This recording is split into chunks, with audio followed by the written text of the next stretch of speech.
Anasema ya kwamba msipotangaza uwanja wa mechi, bodi ya ligi itatangaza. Msipotangaza viingilio, bodi ya ligi itatangaza na sisi tutanunua. Msipofanya promotion, wahusika amewataja hapa watu ambao wanahusika kwa maana ya TBC na wengine, amesema watafanya na wameshaanza kufanya. Msipokodi uwanja, bodi ya ligi itakodi na gharama za uwanja mtalipa nyie. Kanuni zinaipa nguvu bodi ya ligi kufanya haya yote kama wenyeji wa mchezo, wenyeji wa mechi anademadema. Mashabiki wenu wakisusa, watu watakuja, na tayari mashabiki wetu zaidi ya 10,000 walishanunua tiketi. Wanetu mmekalia moto. Hiyo ndiyo kauli ambayo Ahmed Ally ameiandika kupitia ukurasa wake wa Instagram. Ikabidi niende kuupeluzi niangalie kile ambacho kimezungumzwa kwa maana ya kanuni zinasema nini kuhusiana na hivyo vitu ambavyo vinaendelea kuhusiana na kama Yanga wasipo kodi uwanja nini na nini, kuna mamlaka ambayo wanaweza wakafanya hivyo, bodi ya ligi ama vipi. Nikapita pale kwenda kuangalia, nikaona bana kuna baadhi ya kanuni ambazo kweli zinamruhusu bodi ya ligi kuweza kutaja uwanja ama kutaja viingilio, kutaja uwanja utakapotumika au vipi. Kanuni ya 9 ibara ya 6 kwenye kanuni za TPLB inasema TFF au bodi ya ligi ina mamlaka ya mwisho ya kuhamisha mchezo katika uwanja mwingine au kubadilisha kituo cha mchezo kwa sababu inazoona zinafaa kwa mchezo na wakati husika. Hizo ni miongoni mwa kanuni ambazo zinamruhusu bodi ya ligi kuweza kufanya hayo mambo. Sasa haya mambo ambayo yanaendelea, Yanga kuonekana kuto kuhitaji kufanya hivyo, lakini Simba na uhitaji wa 100% kuweza kufanya hivyo, ni miendelezo ya ile ya drama ambazo zinaendelea kwenye ligi yetu juu ya mchezo wa dabi ya Kariakoo tarehe 15, Abdul Ghaffari Ali Chisano Junior. Mimi mwenyewe fikra zangu zinaniambia bado hiyo dabi ipo kizungumkuti. Bado haijulikani itachezwa au haichezwi. Ziko pande mbili zina hakika mechi itachezwa kwa maana Simba na bodi ya ligi. Lakini third party ambao ni wahusika wakuu wa ule mchezo Young Africans wala hawajishughulishi. Wala wanasema ukiwasikiliza ukiwatazama wako na mazoezi mengine kabisa, wala sio kwa ajili ya mechi ya Simba na Yanga. Na ndio maana nachelea kusema kwamba Yanga atacheza. Bora nikwambie Yanga anaweza asiingize timu kweli tarehe 15. Kwa sababu Simba kakimbia tarehe 8, leo tarehe zinakwenda mwishoni, wewe ndio unataka kuja kucheza. Ukiangalia kuna mazingira ambayo mimi kwangu naona hayako sawa. Umezungumza vizuri, watu wako ambao katika hali ya kawaida tu wanaweza wakafanya maamuzi, lakini it's just for minority, kwa ajili ya watu wachache. Wakati bodi ya ligi inafanya maamuzi kwa ajili ya watu wote. Kwa ajili ya watu wote. Kwa hiyo ni changamoto ambayo sisi tuko nayo. Lakini iko namna ambavyo mimi nafikiri bodi ya ligi walikosea kwenye hili. Achana na siku ile kumwacha mtu achinje watu kwa maana ya kuwatia watu hasara. Lakini angalia bodi ya ligi ndio yenye nguvu, si ndio? Lakini ile hairisha mechi muda mchache tu baada ya timu kubwa mmoja wapo Simba kusema sasa tucheze. Keni kisingizio. Leo hii tunaiona bodi ya ligi ni taasisi kubwa. Inafanya kazi nzuri kweli, lakini kuna vitu ambavyo wanavifanya ambavyo vinawachafulia doa. Mimi ningekuwa kwenye nafasi ya kuwashauri, ningeambia mechi ya Simba na Yanga wangeweka mwisho wa msimu, sio hapa mwanzoni. Kwa sababu hapa mwanzoni wakishacheza hizo mechi, kila mmoja anatawanyika, anacheza mechi zake za mwisho 2-2, shughuli imeisha. Lakini wanajua bodi ya ligi katika mazingira ya kawaida, hebu watu wapangia tarehe 15. Mimi kwa ushauri wangu nafikiri Yanga na Simba itakuwa ichezwe zaidi ya tarehe 15. Kwa sababu gani? Kwa sababu hizi timu ujue zimepoteza trust kwa mashabiki kwa kiasi chake baada ya mechi ya kwanza kutoka na uwanjani. Cha pili, iangalie kwenye mazingira ambayo yanaifanya kuwa timu ya kibiashara. Leo hii PSG imesajili wachezaji wenye majina makubwa na wamedeliver kikombe. Kwa hata Simba watakuwa wajue ukitaka kufanya vizuri kimataifa lazima uwe na wachezaji wazuri pia. Achana na fitness za nje ya mpira. Wewe una wachezaji wazuri. Ndio maana mimi nasema inawezekana kabisa tukao tunachukulia vitu hivi kawaida, lakini kiuhalisia sio vitu vya kawaida. na naona dalili kweli Yanga wanaweza kusingiza timu tarehe 15. Labda itokee sio kitu gani wataingiza, lakini mimi ninachojua Yanga hawaingizi mule timu tarehe 15. Na bodi ya ligi of course na mamlaka ya kutangaza uwanja sijui na nini. Ni kweli, lakini unataka ujiulize, je, ataandaa hivyo kwa timu moja tu ambayo iko uwanjani? Na Young Africans wako very tricky. Ukiangalia hivi kuna namna wanamsubiri mtu akosee tu wamlambe kichwa. Ni kwa sababu wameshaona kuna namna ambavyo vitu vinawezekana kufanyika. Kwa mimi kwangu naona adhabu ya Aziz Ki ni kubwa sana ukilinganisha na kosa lake. Na ni hivyo sisi tumewazoesha watu wengi kuishi maisha ya namna hiyo, lakini uhalisia ni kwamba miaka 15 au 20 iliyopita ligi ilikuwa tamu, lakini mwaka huu unaona ligi imekuwa ya kipuzi. Unaona kabisa bingwa atakuwa fulani kwa sababu tu anaingia mtani mmoja. Ukiangalia kwenye mazingira ya kawaida, sio utengano.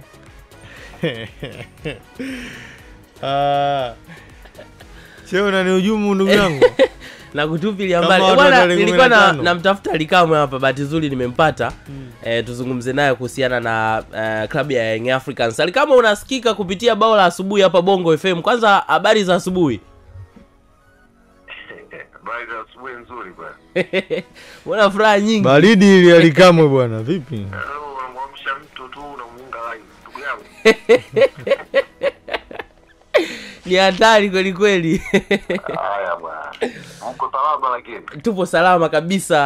Wadau wengi yupo, Irene yupo. Yes, Irene bwana, Irene amejivunja. Si unajua tena mambo ya mvua haya. Niambie.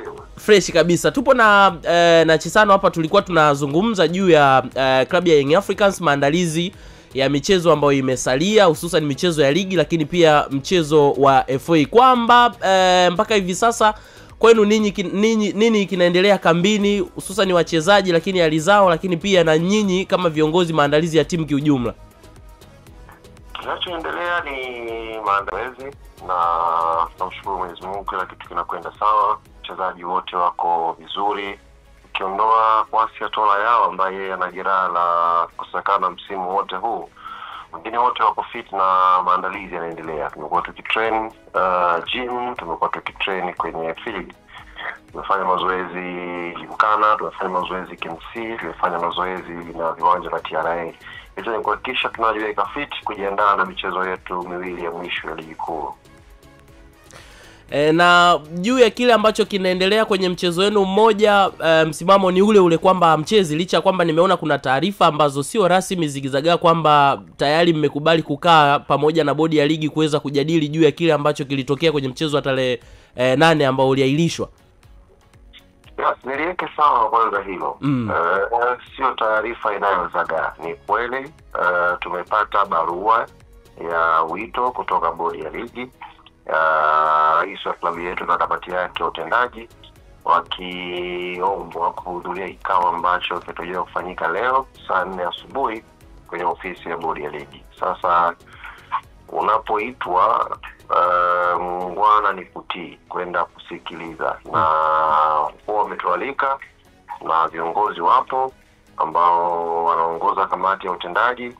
Leo inshallah tutakwenda kusikiliza wito, lakini kile ambacho kimeamuliwa na kamati ya utendaji akijabadilika hata nukta mpaka sasa hivi ninapozungumza na wewe. Na kama kikao kikaenda vizuri, kwa maana ya kwamba bodi ya ligi wakasikiliza kile ama malalamiko yenu ambao mlilalamikia kwenye mchezo uliopita na wakayanyosha vizuri, kuna uwezekano mkarejea uwanjani na mkacheza mechi? Yanga ni klabu ya mpira wa miguu. Endapo bodi ya ligi watafanyia kazi, sio kusikiliza. Mimi naamini kusikia wameshafikia. Kufanyia kazi yale matakwa ya klabu ya Young Africans, Young Africans itakuwa tayari kucheza tena mchezo wa 184. Lakini kama matakwa hayo hayatafanyiwa kazi, maana yake hakuna kitakachobadilika. Hiyo kurasa ilishafungwa sha. Kwa hiyo sisi ukiitwa unakwenda kusikiliza. Chisano ana swali hapa. Ebana kamwe kwenye hali ya kawaida tumepata taarifa kwamba kuna baadhi ya wachezaji wa Young Africans ambao walikuwa kwenye timu ya taifa wamepewa ruhusa kurejea kwa ajili ya maandalizi ya huo mchezo. Taswira yake inaonekana kama kuna namna mchezo upo, yani pasina hichi kikao tu cha leo kwanza kufanyika.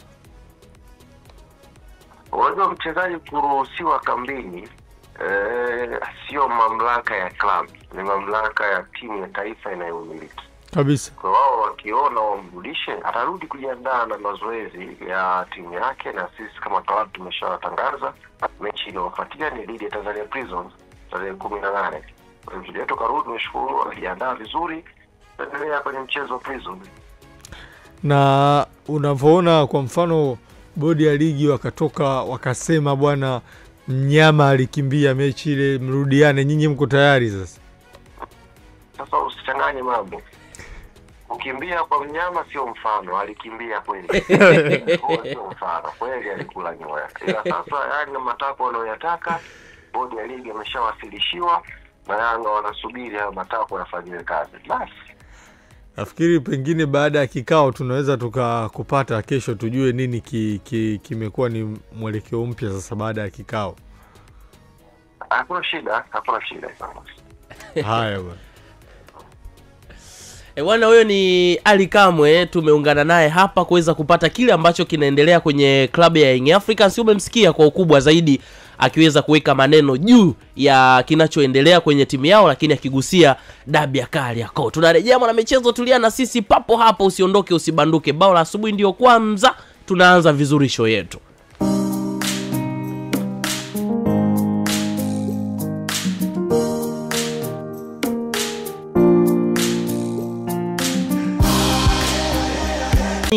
Na kuweza kuambia ya kwamba kama unashindwa kukusanya mapato ya pesa yako wewe mwenyewe, basi unakuwa unajikosea wewe mwenyewe, kwa sababu Vodacom kuna urahisi wa kuweza kufanya hivyo vitu, na sio tu kukusanya pesa na ukaitunza, wanakupa na kitu kingine cha ziada kutoka kwao.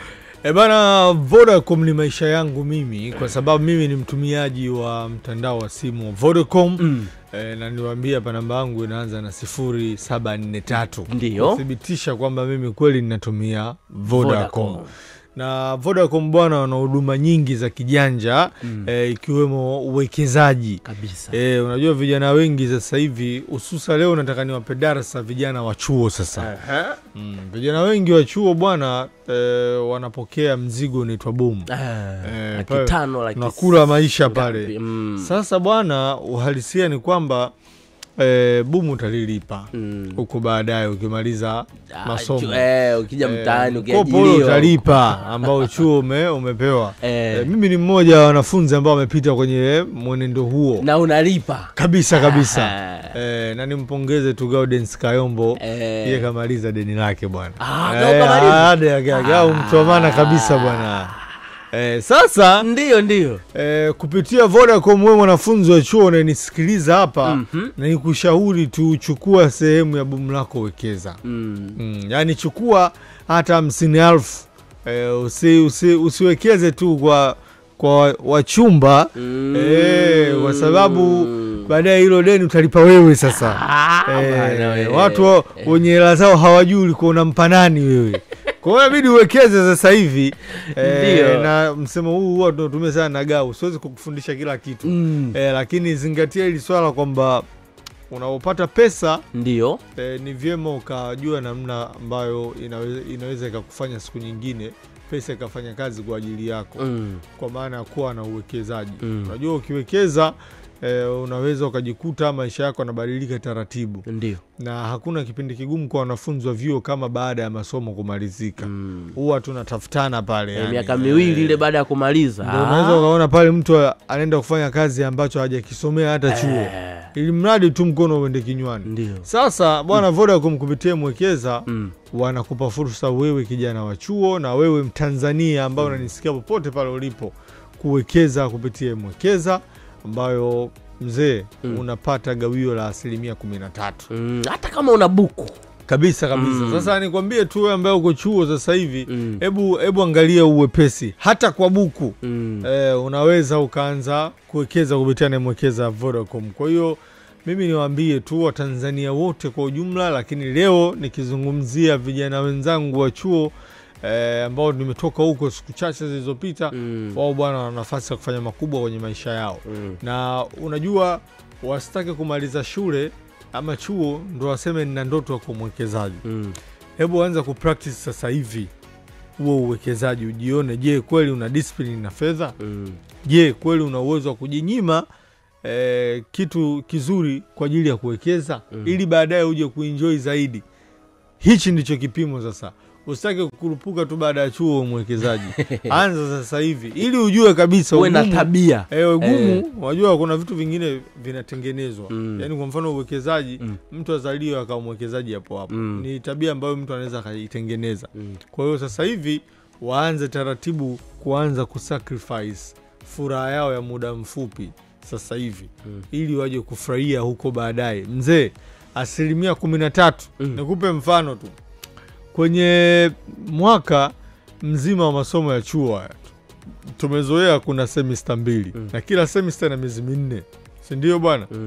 Na kila semester unapewa boom mara 2. Ndio. Kwa hiyo kwenye mwaka mzima wa masomo unachukua boom mara 4 ambayo unafika kama kwenye milioni 2. Sawa sawa bwana? Ndio.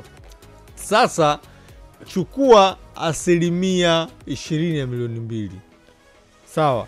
Maana 10% ya milioni 2 ukichukua ukiweka, inawezekana ukaona kuja kupata faida ambayo itakuvutia, alafu ungejuta kwa nini nisingewekeza nyingi zaidi ya hii. Sasa wewe chukua 20% ya boom lako la mwaka mzima. Kama una milioni 2 na kitu, maana yanazidi. Tuchukulie hesabu tu ya milioni 2 pale. Sawa bwana? Wewe nyofoa pale 20%. Na usinyofoe kwa mara moja, sababu boom sinakuja kwa awamu. Kwa kila awamu inapokuja, wewe unangoa 5% ya boom lako. Unaichomeka kule kwenye 5%. Bwana wewe mwaka mzima umewekeza ngapi hiyo? 20%. Ndio. Katika semester 4 jumla umewekeza 20%.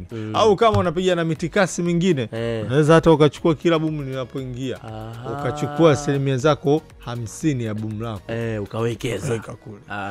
Bwana wewe ni mwekezaji kuanzia hapo. Na Vodacom bwana wamemjali kila mmoja. Ndio. Na hili niwaambie mpaka unayefanya usafi kwenye maofisi mbalimbali.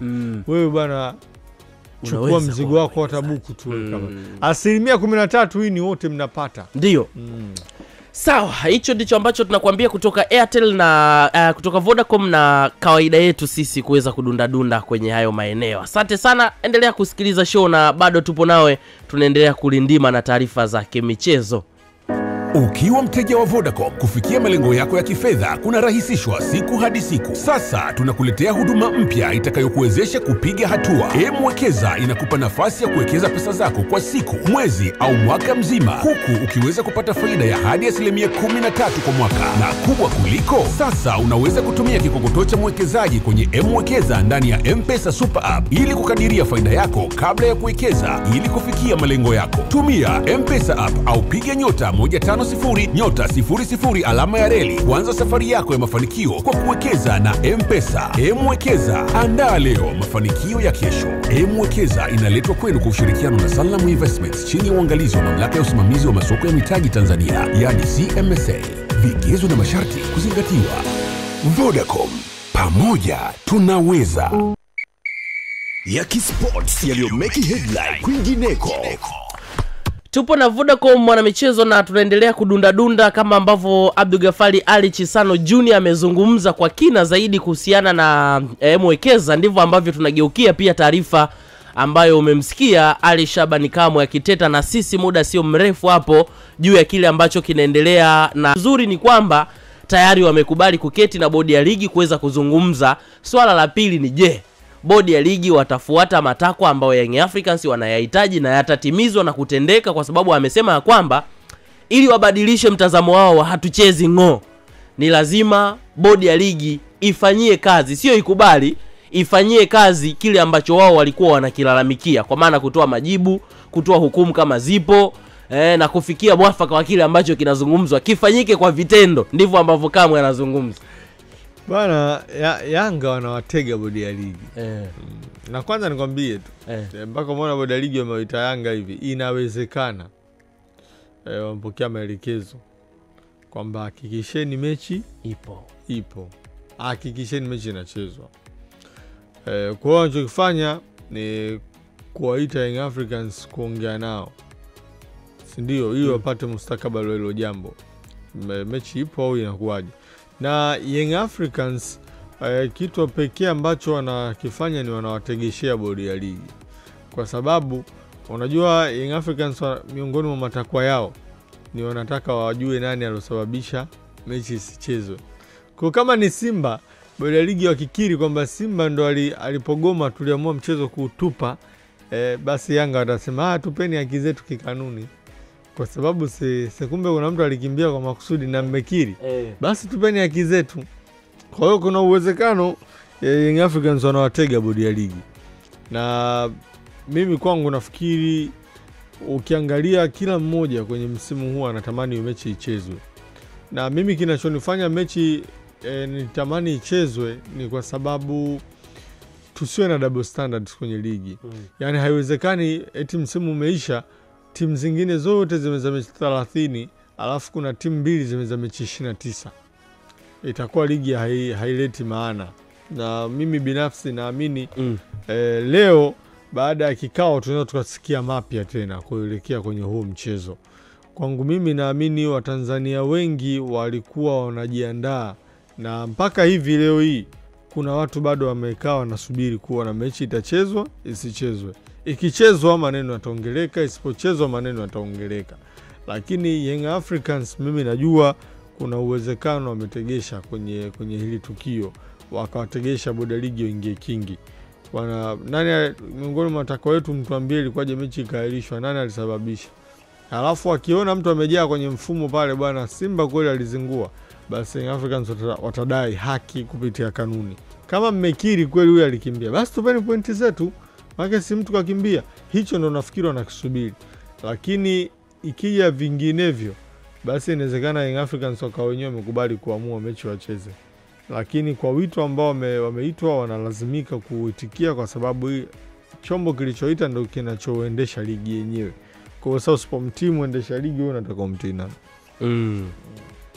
Sawa, hicho ndicho ambacho kinaendelea juu ya klabu ya Young. Kikao nini na nini, mimi naiona dabi ipo. Kama kikao kikienda vizuri, shida yangu ya pili itakapokuja, ulikuwa unaona watu wanasisitiza kuhusu kwenda uwanjani sijui nini na nini. Hao wakifumuka wakitoka huko kuliko kusikojulikana afu wakaja kucheza. Hizi kelele za mediali zitaendelea hivi hivi. Unajua uwezekano wa hili jambo kuwepo.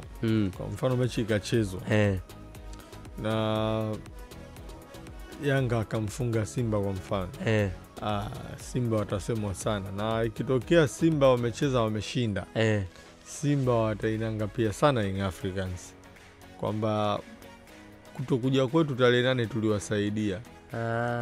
Sasa kiko wapi sisi, tumekuja tumewafunga. Kwa hiyo ndio anasema ni mechi ambayo uhalisia kimtego. Yes, lakini uhalisia Tanzania dabi ya Simba na Yanga inachezwa kila siku. Kila siku, yani mwaka kama una siku 365, basi uamini kwamba dabi ya Yanga inachezwa kila siku. Vijiweni, wapi, maofisini. Huo bishano utakuta kila siku wa Simba na Yanga. Nani bora nani sio bora. Kwa hiyo ni maisha wa Tanzania. Lakini si Simba watakuwa wamepumzika, inawezekana wakaja kivingine. Au hata wapumzike, lakini ubora wa kikosi bado ubora unatofautiana. Yani hata kama ukipumzika. Yani mimi ndio maana leo niwewe kusema Africans wana timu nzuri kuliko timu yote hapa nyumbani kwenye ligi yetu. Ndio. Haimaanishi hawezi kufungwa, haimaanishi Yanga hawezi kucheza vibaya. Tumeona kuna baadhi ya mechi Yanga amepata matokeo, lakini kwa mbinde performance mbaya msimu huu. It happened, huwa inatokea hivyo kwenye mpira. Lakini kupumzika kwa Simba kufanye yetu ubora wa Yanga huko upungue. Yanga wana timu bora tu, yani hiyo ni jambo ambalo hatuwezi kulikwepa, lakini haimaanishi mwenye timu bora hawezi kufungwa. Wakati mwingine timu inaweza ikapoteza, timu bora ikapoteza mchezo kwa sababu imezidiwa kimbinu, kwa sababu siku hiyo hawakuwa on form, performance iko chini, au wamekamatika siku hiyo kweli. Kwa hiyo mimi kwangu naamini tofauti kabisa. Naamini mechi hii inaenda kutupa taswira tofauti baada ya kikao cha leo. lakini tu itoshe kusema kwamba Yanga kwa ubora wa kikosi chao bado ni klabu inayoongoza hapa Tanzania. Sawa, tunadunda na Vodacom kwenye kwingineko, na ndio wanatupa kiburi cha kuweza kutamba. Uwekezaji ndio sehemu ambayo tutaweza tukakwambia ukiwekeza pesa kutoka Vodacom utanufaika na kuenjoy maisha mazuri. Sasa jukumu ni moja tu, kwenda kwenye Vodacom kwa mawakala sehemu yoyote ile ambayo wewe unaona, na uzuri ni kwamba Vodacom ipo kila sehemu. Yani utakapozunguka kona hii, hata hapa Dar es Salaam ukipita kona ya kwanza ya pili, bango la Vodacom. Watu wamewekeza sijui nini na nini, bango la Vodacom. Kwa hiyo unaweza kupata huduma kiurahisi zaidi. Kama unaona mvua ni shida kwako, achana na hilo swala. Nenda kwenye simu yako, pakua application ya Vodacom ambayo itakurahisishia huduma zako zote, utazifanya kiurahisi na utanufaika, kwa sababu haitakulazimu utembee. Itakachokulazimu ni kuwa tu na bando lako. Ukiwa na bando unaweza ukaingia na ukafanya kitu chochote kupitia application, kwa sababu kuna kila kitu, mpaka kutoa pesa kutoka kwenye benki kuja kwenye simu, kununua miamala, kufanya nini, vyote vinapatikana kupitia application yako ya Vodacom. Kwa hiyo fanya hivyo ndugu yangu, uwe miongoni mwa watu ambao wanaenjoy maisha. Yani kuenjoy maisha sio lazima tu uwe na pesa nyingi za kutosha ndio enjoy. Unaweza kuwa na vitu vidogo vidogo kama hivi ambavyo vinakufanya urahisishe maisha yako. Jua kali la dau kalikosa na ukaenjoy, ukafurahia kile ambacho kinaendelea. Taswira yako sasa Chisano ni nini kwenye mpira wa Tanzania kiujumla? Kwa sababu nadhani tumeona kwa muda mrefu sana mambo yamekuwa ni mengi, kila mtu